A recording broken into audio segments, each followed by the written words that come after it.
قال المؤلف رحمه الله تعالى ونفعنا الله بعلومهم ربي زدنا علما نافعا وارزقنا فهما واسعا وعملا متقبلا برحمتك يا ارحم الراحمين. Bismillahirrahmanirrahim. Allah subhanahu wa ta'ala berfirman, wa yazkuru ismallahi fi ayyamin ma'lumat. Mereka menyebutkan nama Allah dalam hari-hari tertentu. Quran Surat Al-Hajj ayat 28. Ibnu Abbas, As-Syafi'i dan jumhur ulama berkata, ia adalah 10 hari pertama bulan Dzulhijjah. Ketahuilah dianjurkan memperbanyak zikir dalam 10 hari ini lebih banyak dari lainnya, dan pada hari Arafah lebih banyak dari hari-hari yang lain. Diriwayatkan dalam Sahih Bukhari dan Ibnu Abbas radhiyallahu anhu dari Nabi sallallahu alaihi wasallam bahwa beliau bersabda, mal amalu bi ayyamin afdalu minha bi haji qalu walal jihadu fi sabilillah walal jihadu illa rajulun kharaja yakhatir bi nafsihi wa malihi falam yarji bi syai'in. Tidak ada amalan dalam hari-hari yang lebih utama daripadanya dalam 10 hari ini. Para sahabat bertanya, tidak pula jihad di jalan Allah? Beliau menjawab, tidak pula jihad, kecuali seorang lelaki yang keluar untuk mempertaruhkan jiwa dan hartanya lalu tidak kembali dengan suatu apapun. Dalam Tirmizi diriwayatkan, ma min ayyamil amal sholihu fihinna habbu ilallahi ta'ala min hajil ayyamil asri. Tidak ada dari hari-hari di mana amal soleh di dalamnya lebih disukai Allah Subhanahu wa ta'ala daripada 10 hari. Diriwayatkan dalam kitab Tirmizi dari Amr bin Suaib, dari bapaknya, dari kakeknya, dari Nabi sallallahu alaihi wasallam, khairu du'ai du'a'u yaumi Arafah wa khairu ma qultu ana wan nabiyyuna min qabli la ilaha illallah wahdahu la syarika lahul mulku wal hamdu wa huwa ala kulli syai'in qadir. Doa yang paling utama adalah doa pada hari Arafah, dan ucapan paling utama yang kuucapkan dan yang diucapkan nabi-nabi sebelum aku adalah, tiada Tuhan selain Allah yang tiada sekutu baginya segala kekuasaan dan segala pujian, dan Dia Maha Kuasa atas segala sesuatu. Di waktu gerhana matahari dan bulan disunahkan memperbanyak zikir dan doa kepada Allah Subhanahu wa ta'ala.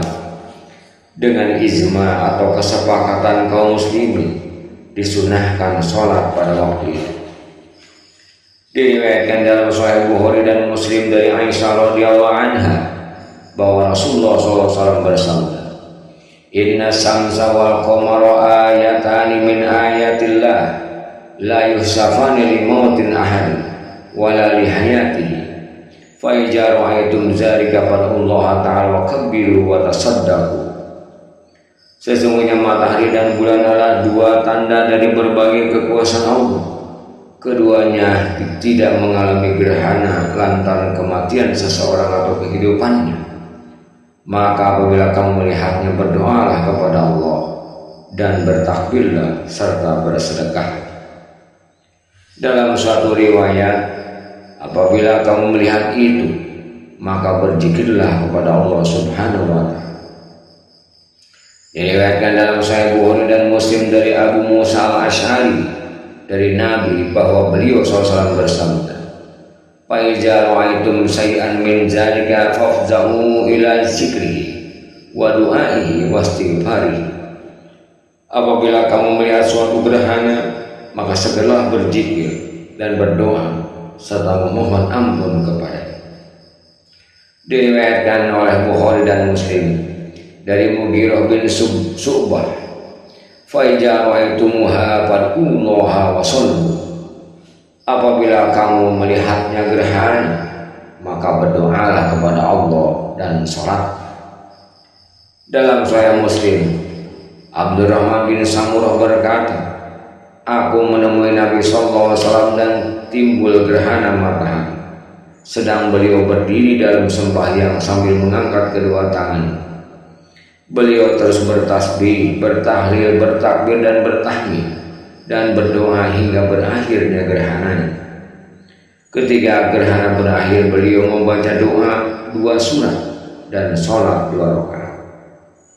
Dianjurkan memanjangkan bacaan dalam sholat gerhana matahari, maka dibaca dalam rakaat pertama sepanjang surat Al-Baqarah, dalam rakaat kedua sepanjang 200 ayat, dalam rakaat ketiga sepanjang 150 ayat, dalam rakaat keempat sepanjang 100 ayat, dan bertasbih dalam ruku pertama sekadar 100 ayat, dalam ruku kedua sekadar 70 ayat, dalam ruku ketiga begitu pula, dalam ruku keempat sekadar 50 ayat, dan memanjangkan sujud seperti ruku yang pertama, sujud yang kedua seperti ruku yang kedua. Inilah yang sahih. Jangan ragu mengenai anjuran memanjangkan sujud. Akan tetapi yang masyhur dalam kebanyakan kitab-kitab para sahabat Imam Nawawi adalah bahwasanya ia tidak dipanjangkan. Ini adalah keliru atau lemah. Yang tepat adalah memanjangkannya. Hal itu telah jelas dalam Sahih Bukhari dan Muslim dari Rasulullah SAW melalui jalur yang banyak. Telah saya jelaskan dengan dalil-dalil dan beberapa kesaksiannya dalam Syarhil Muhajjab. Saya sebutkan di sini agar tidak terpedaya oleh kebalikannya. As-Syafi'i rahimahullah telah memuat dalam berbagai tempat mengenai anjuran untuk memanjangkan. Sahabat-sahabat Imam Nawawi mengatakan tidak dipanjangkan duduk antara 2 sujud, akan tetapi dilakukan seperti biasa. Pendapat ini perlu ditinjau karena telah jelas dalam hadis yang sahih mengenai pemanjangan. Telah saya sebutkan secara jelas hal itu dalam Syarhil Muhajjab. Yang terpilih adalah anjuran untuk memanjangkan.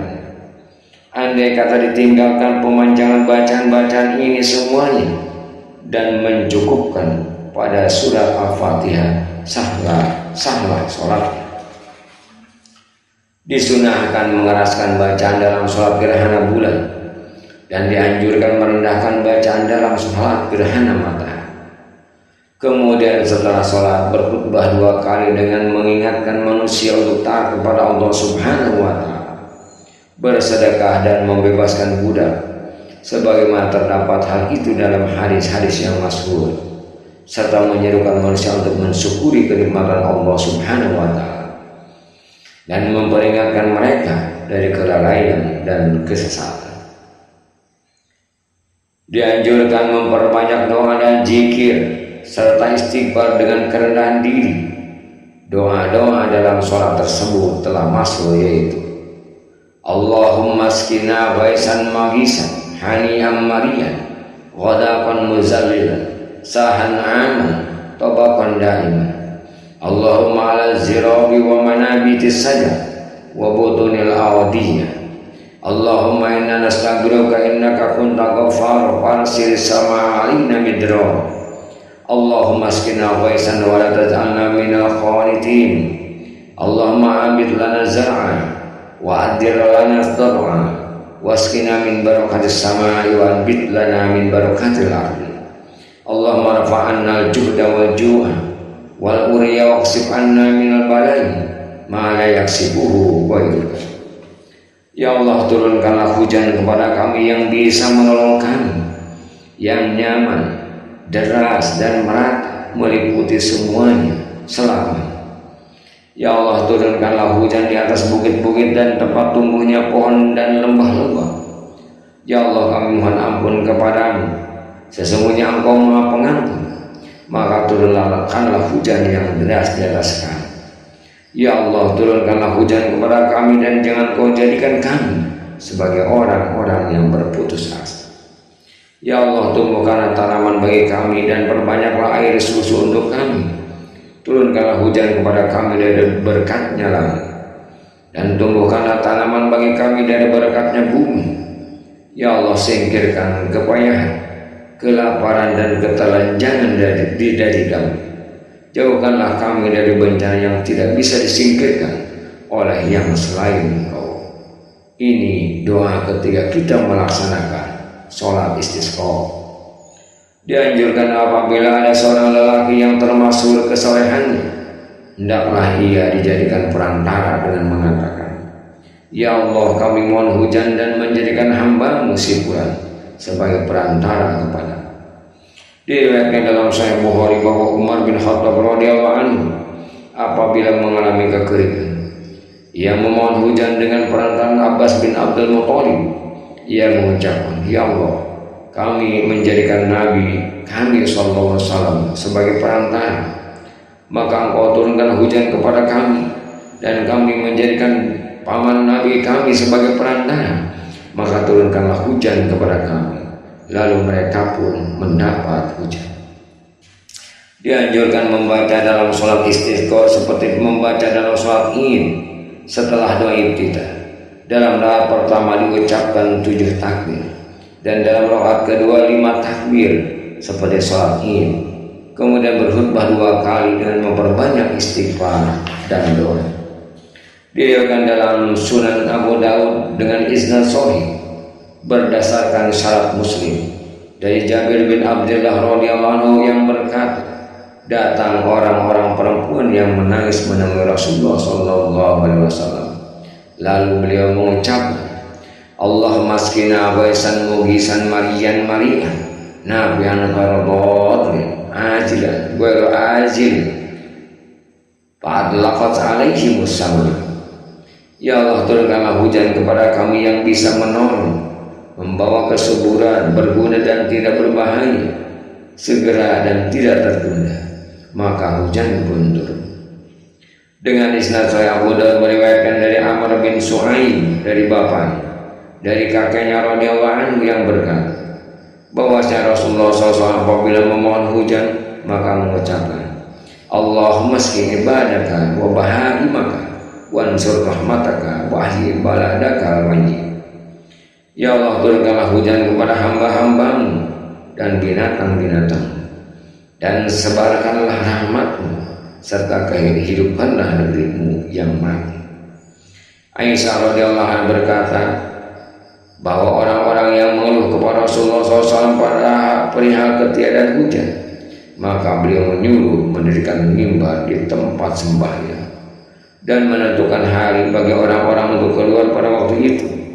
Ketika matahari naik, Rasulullah SAW keluar, lalu duduk di atas mimbar, bertakbir dan memuji Allah Azza wa Jalla dan bersabda, Innakum sakautum jadba diyarikum wastighara maqori an ibani zamani ankum wa qad amarakumullah subhanahu an tad'uhu wa wa'adakum ayyastajiba lakum.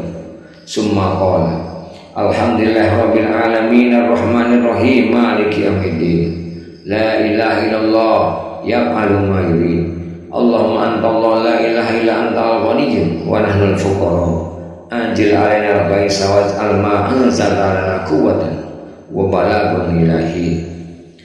Kalian mengeluh perihal kekeringan kampung dan terlambatnya hujan dari waktu turunnya di atas kalian. Allah Subhanahu wa ta'ala telah menyuruh kamu berdoa kepadanya, dan Dia berjanji kepadamu akan mengabulkan doa kalian. Kemudian beliau mengucapkan, segala puji bagi Allah Tuhan sekalian alam, yang Maha Pengasih lagi Penyayang, yang menguasai hari kiamat. Tiada Tuhan selain Allah, Dia melakukan apa yang dikehendaki. Ya Allah, Engkau adalah Allah, tiada Tuhan selain Engkau yang Maha Kaya. Kami adalah orang miskin. Turunkanlah hujan di atas kami, dan jadikanlah yang Engkau turunkan bagi kami kekuatan. Sampaikanlah kepada kami hingga waktu tertentu. Kemudian beliau mengangkat kedua tangan dan terus mengangkatnya hingga tampak putihnya kedua ketiak.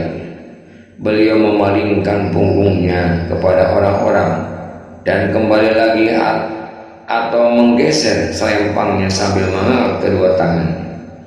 Setelah itu Nabi menghadap mereka dan beliau pun turun lalu bersembahyang 2 rakaat.